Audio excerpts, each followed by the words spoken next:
evening, everyone. My name is David Freese. I'm the mayor of Tonganoxie. I'm calling to order this regular meeting for October 18th of the Tonganoxie City Council. Mr. Porter, will you note that I am present and call the roll for the attendance, please? Ms. McCutcheon. Here. Ms. Stevens. Here. Mr. Hempel. Here. Mr. Donnelly. Here. Mr. Dale. Here. All present, Mayor. Thank you. Would you all join me in the Pledge of Allegiance? I pledge allegiance to the flag of the United States of America and to the republic for which it stands, one nation, under God, indivisible, with liberty and justice for all. Thank you, everyone. First up is the approval of minutes. Are there any questions, corrections, or concerns or conversation about the minutes? If not, I would accept a motion. So moved. Thank you, Mr. Donnelly. Is there a second? Second. Thank you, Ms. Stevens. All in favor, say aye. Aye. All opposed? Motion passes unanimously. Thank you. Item 3 is the consent agenda, the review of bill payments.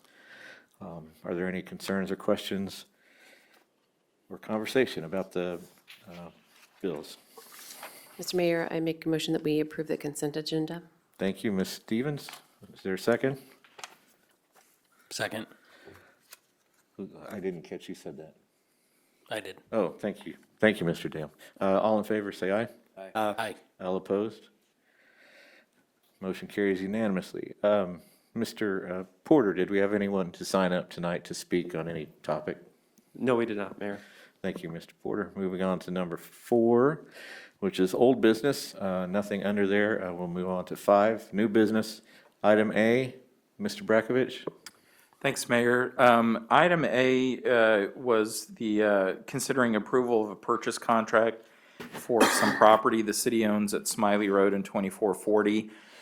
We were unable to advance all the comments between the two parties before the meeting tonight. And so we'll ask to remove this item for tonight, and we'll work to try to place it on the next meeting agenda, which should be November 1st. All right, thank you. Item B, staff. Thanks. So item B, Mayor, is the considering options for the configuration of the Tonganoxie elevated water storage tank that would be located at the Tonganoxie Business Park. So in your packets tonight is a memorandum from BG Consultants, who serve as the city engineers. And in essence, what the memo outlines is there are 3 types of elevated water storage tanks. Pedosphere, a multi-column, and a composite. An example of the pedosphere version is what we have on 2440 that was repainted about 4 years ago. It's the one that's near the Leavenworth County EMS station. The multi-column one is the type that's over by the middle school and grade school campus. And then the composite is one that we haven't built here yet. The difference is those first 2 have structural steel components to hold the tank itself up, and the composite one has a concrete structure that holds the tank in place. So what the memo attempts to do is outline both the capital cost associated with the construction of each one of those types, and then some consideration given to the life cycle cost. Why we need to do this is, you'll recall a few meetings ago, we got approval to go pursue a federal EDA grant to help us with the cost of this tank. Within that application, we estimated the total cost of the tank to be approximately $2.15 million based on the information we had from BG at the time. And so the grant application we put in suggested that the city would pay 30% of that cost, and the grant that we were seeking represented about 70%. And so when we got into the initial or preliminary design stages, we were presented with these options. And so that's what we're advancing to you tonight for discussion, and we'd like to have some general direction on which one of the 3 options is the preference. Again, it won't change anything about our application that we submitted to EDA. Those those numbers are put in place. But what it does represent is, a lot of it's gonna be aesthetics. I mean, these are all 750,000 gallon tanks. This will be the largest storage tank we have in the community. And, in talking to staff, one thing that they do like about the pedosphere model that we have on 2440 is when there's required inspections that have to take an employee up to the top to visually inspect the tank, there is a preference for being inside an enclosure as opposed to the open air ladder that like a multi-column structure provides. But like I said, we do have both of those types in the community. My understanding, I believe, is the multi-column was the most recent one that was built, and it was done, it was an expense the city bore when the new school campus was done. So I'd be happy to answer any questions. I think the memo itself is fairly brief and kind of goes over the advantages and disadvantages of all three. And again, it does have a focus on the cost, both construction and ongoing maintenance. Be happy to answer any questions you might have. Do all three have basically an 80-year lifespan? I believe so, yes. Yeah, the memo was informative, and it seemed that it recommends the composite water tower, which is fine. I learned a lot about water towers. I have one, I guess, just to clarify, because I was a little bit confused in the costs. In the first paragraph of page 2, it says the capital cost includes construction and soft costs associated with improvements.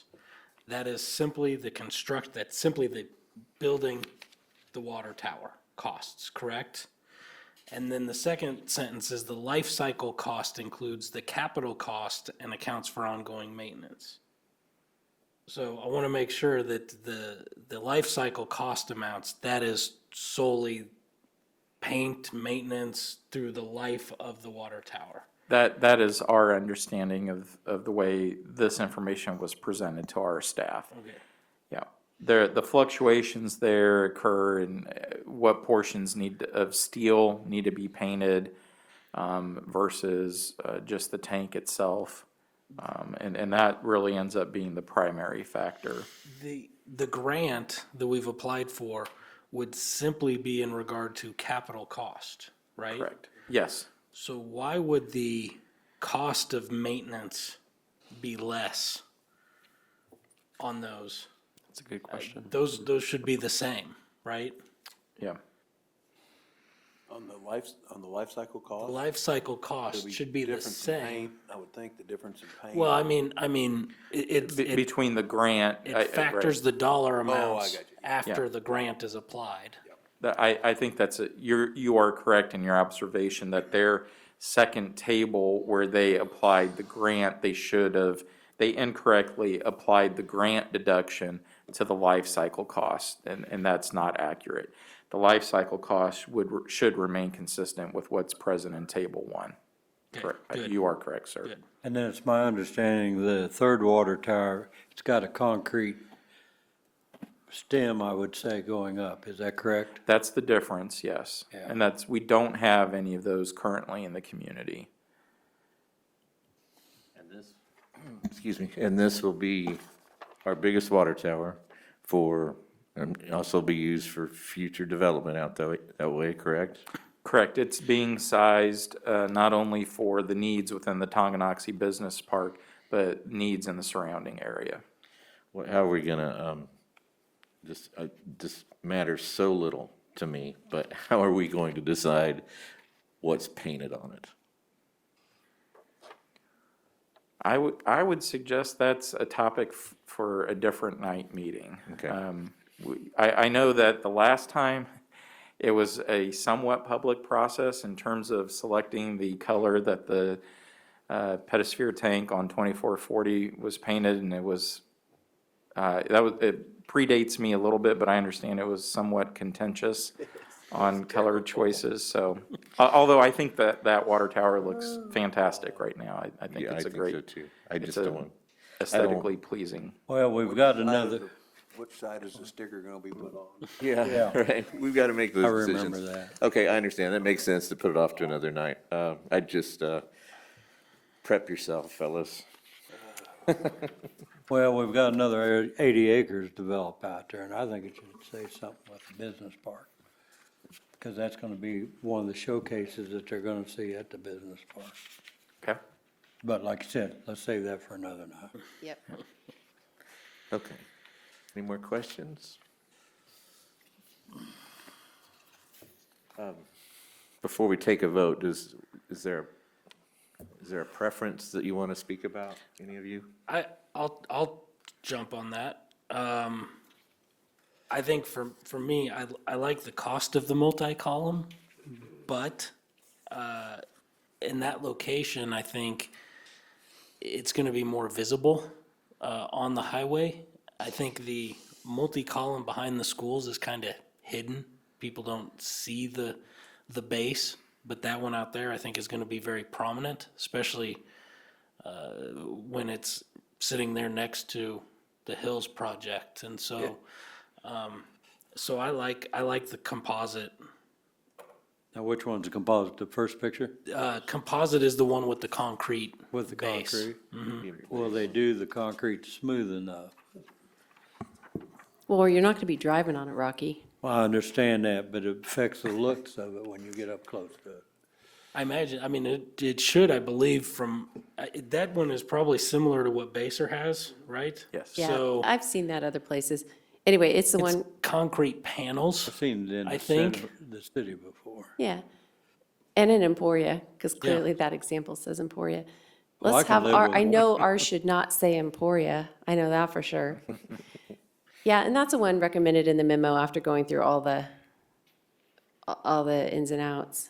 I think that looks like the best choice, and especially what Jake said, it's just, I know it's not a sign, but if we were looking at sign codes, it just seems more One or three is significant. fine with me, the first one or the last one. That four-tower one, I'm like you, that looked a little tacky where it's going. Anyone? Okay, Mr. Mayor, why don't I make a motion that we go with the composite water tower? Sounds good. Is there a second? I'll second. Thank you, Ms. McCutcheon. Mr. Porter, will you call the vote? Roll for the vote, please. Ms. McCutcheon, Yes. Ms. Stevens, Yes. Mr. Hempel, Yes. Mr. Donnelly, Yes. Mr. Dale. Yes.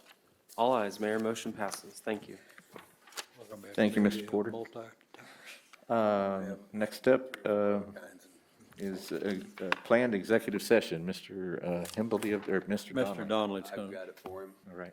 I move that the city council recess into executive session to obtain legal advice related to correspondence received from the council for a rural water district pertaining to extension of water services to a potential new subdivision pursuant to the attorney-client consultation exception KSA 75-4319B2. The executive session will include the city attorney, city manager, and assistant city manager.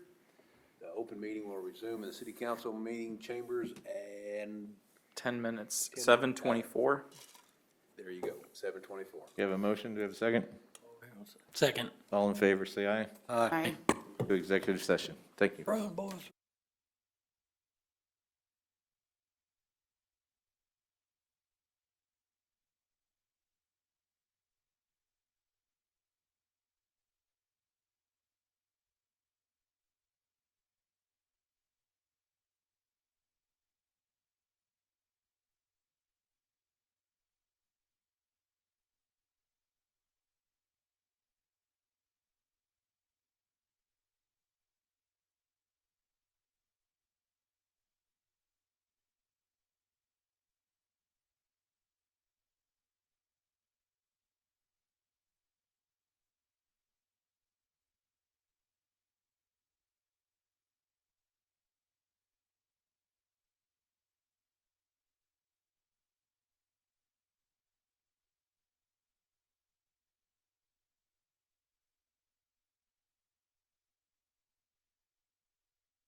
Mayor, we should be ready to resume.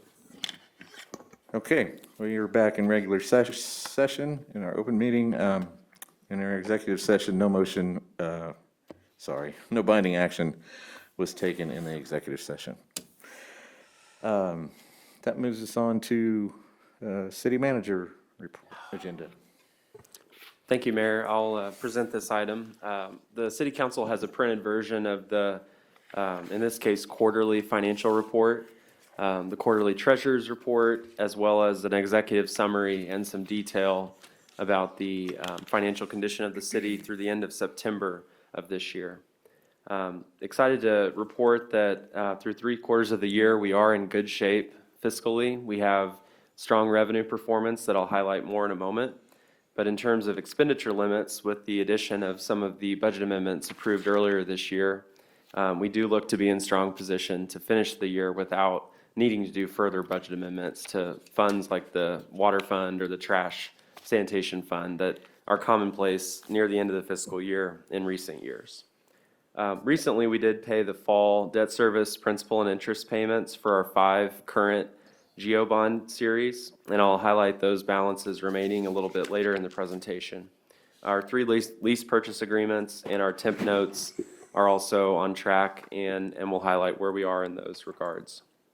We do have $975,000 in temp notes for Series 2021A that were used successfully, with the balance remaining of a little over $7,000 that we are withholding in case we encounter any other costs of issuance from various sources in that process. Looking at the ARPA funding, that's not shown on this, but we do have a special fund set up for ARPA tracking. And the city in July did receive the first tranche of funding, which was half of our total over 2 years. And that amount was $423,488.99. We do expect to have reporting requirements to the federal government as we continue to hold those funds and use them in the near future. Our deadline was the end of this month, October, but that was extended a few weeks ago, and that guidance now says in the spring is when we'll owe that first report on financial transactions with ARPA funds to the federal level. So moving to page 2 of the financial report, page 2 of 5, you can see here a chart illustrating, a graph illustrating the major fund revenues for the general fund, water fund, sewer fund, special highway, and the debt bond and interest fund. Looking at the light red moving to dark red, you can see increased revenue performance in many funds, and actually all of the ones listed. And the special highway in particular does show a tremendous increase from last year and a significant increase from budget. And the reason behind that is the excise tax paid by the Hills Pet Nutrition Development. As they developed that 40 acres that will be constructed with the facility, they paid the 9 cents per square foot cost of the excise fee, which goes into the city's street maintenance fund to help support future transportation improvements and maintenance added by new development of previously undeveloped property. Looking at the major fund expenditures, you can see that all funds remain underneath budget authority in the gray bar. The debt, bond, and interest fund, as I mentioned, we've paid our spring and fall payments, so we're 10 cents low of budget, which is wonderful. I'm glad it's low and not high.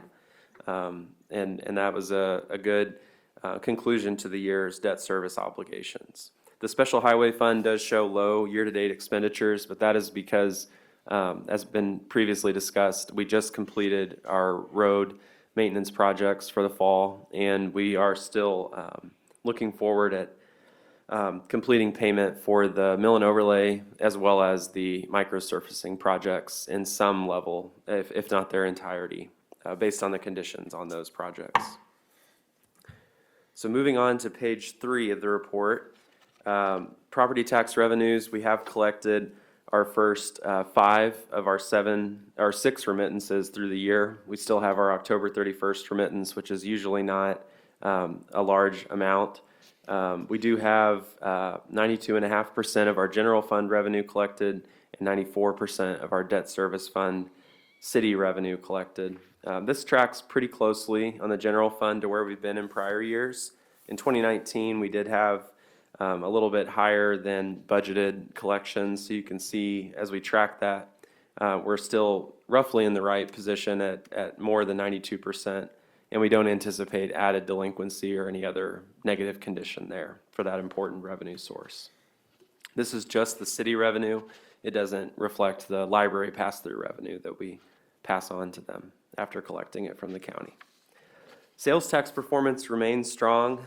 We've completed our January through September collections from the state. These are all backdated 2 months, so the September collection was actually July actual collections in terms of what was remitted to the state. We're up 17% in 2021 in city sales and use tax overall compared to last year, which was a strong year as well. And we're up 12% in the city's share of the county sales tax. This is on par with where we were in the region in terms of some recent financial reporting across the state. So again, some of the biggest drivers that we anticipate are causing these positive returns include the compensating use tax increase with COVID shopping habits being impacted by COVID and also increased purchasing power from federal stimulus funds that households received throughout the last year and a half. We also are looking strong in building permit proceeds. We're 34% ahead of our pace last year. Again, the Hills Pet Nutrition Project permit cost was a major factor. Although last year we did have the schoolyard townhomes permit, which was a significant multifamily permit for our normal pace of development, which more focuses on single-family homes at a lower permit fee. Where would we be with that without Hills? I could find that exact number and share that. I don't have that prepared, Mr. Donnelly, but I can. We ought to consider that. Yes, yep. Good point. In the next financial report, I'll be sure to note that. The last chart on page 3 that I wanted to spend a little time on today was the water park revenue performance. This is not exhaustive because it doesn't factor in expenditure trends and budget performance, but what I wanted to highlight compared to our last normal year of operations, 2019, 2021 was a very positive year, and it modeled a lot of the anecdotal observations that Darren Shoup, our pool manager, showed. So we're $4,500 higher in pool admissions fees without any fee rate increases. So you can consider that roughly apples to apples. Concessions fees are up slightly as well, but those do have fluctuations based in the amount we pay for our suppliers. So those rates have adjusted, but there was strong desire for that this year, as you can see with that increase of about $5,200. Rental receipts was the area that Darren Shoup noted were really popular this year. Parties, family gatherings, church gatherings, and so you can see that increase was a little over $2,100, which is a large percentage when you think about a $10,000 or $11,000 annual collection.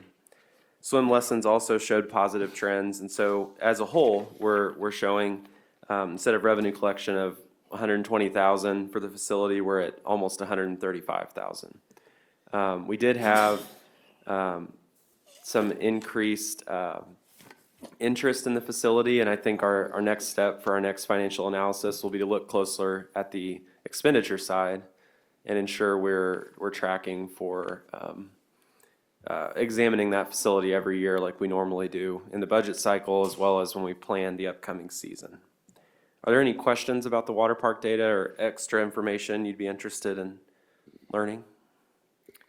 Can we make these revenue goals, can we make benchmarks in revenue for the pool for next season so that we can get closer to eliminating that deficit that we run with the pool? We definitely could. Obviously, there's more to be gained with the pool rental numbers and the swimming lesson numbers and with the attendance numbers. I think Mr.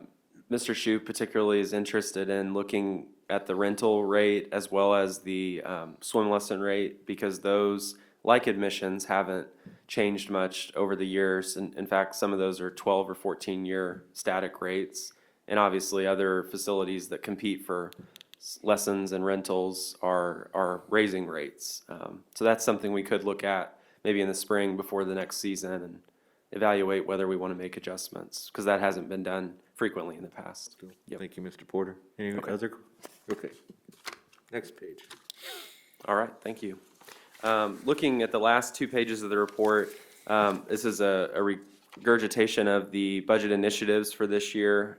Again, we're still in the design phase of the Church Street Bridge project with infrastructure sales tax and county sales tax proceeds. We also still have to wrap up our assistance for the directional signage update, which we hope to do later this fall before the end of the year, working to include the Historical Society in that project. And then on page 5, the other deliverable we have this fall is getting the 2022 adopted budget book communication prepared and shared before the end of the year, which we're commencing and have some progress made in that regard. So we're hopeful to turn that around rather quickly.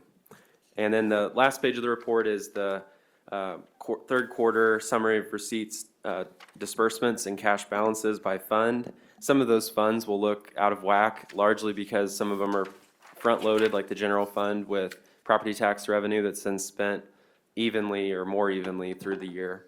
But the one point I wanted to highlight was the outstanding debt section. So the general obligation bonds show a zero balance for the 2000 series 4th Street improvement debt. We did pay our final payment in September. So that concludes a 20-year note on those improvements and does reflect that we've satisfied it in full. We still have a little over $3 million in utility debt reflected in 2013B refunding issuance. And we still stand at just under $3.3 million in library sales tax supported debt for the library facility.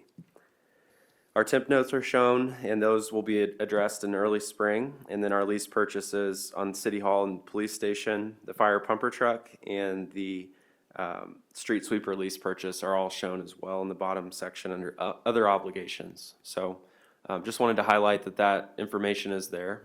Yes? Is the library sales tax bond, that's not GO though? It is a GO bond, yeah. It's So it is GO. a transfer from the sales tax pays the debt out of the debt bond and interest fund. And so with that, I'd be happy to take any questions, but appreciate the opportunity to share this update. And if you have any feedback, I'd be glad to hear it. Thank you, Mr. Porter. Any other questions? Well, yeah, I think all the stuff you see through Hills with historic numbers, it doesn't matter what piece it's in, but I sure think you ought to separate that all, not just the excise tax, but permit and everything else, because it's gonna distort. That would be good public information, actually, to show. You know what the regular town's doing versus the Yeah. new Yes. And we definitely don't forecast based on those types of projects with their unique nature when we look at budgeting. Okay. City Attorney agenda. No items, Mayor. All right. Thank you, Mayor Pro Tem. City Council agenda. I would like to thank, I'm sorry. No, Go ahead, Jay. No. I'd just like to thank the city crews for getting the sidewalks or the crossings marked. They look really good. I know we're not 100% done or we're really close, but they're very helpful and good comments. It looks really good and I think it's more safe. Thank you. I just wanted to say I hope Mayor Pro Tem is okay as he had to exit. I hope so too. Just really quickly, something exciting that is happening again this year. It did not occur last year because of COVID. The Tonganoxie Business Expo and Showcase is coming up Tuesday, November 16th. It'll be again at Brunswick Ballroom downtown, where local businesses have a table. They sign up. The spaces always fill up pretty quickly. And the businesses do pay a fee to have a table. They bring giveaways, swag. It's a good networking event. We have some food sponsors. The businesses bring door prizes, giveaway stuff, their drawings. We have live music. It's a very fun event. It's open to the whole community. We are really trying to encourage people to come and attend. So anyway, just wanted to make that quick announcement. Thank you, Ms. Stevens. Anyone else? Mayor, agenda, I have nothing other than to say that the next meeting will start at 6 o'clock on November 1st, correct? We'll post that on the website accordingly. Thank you. All right, thank you. I would accept a motion to adjourn, Jake. So moved. Is there a second? A second. All in favor, say aye. Aye. All right, thank you, folks.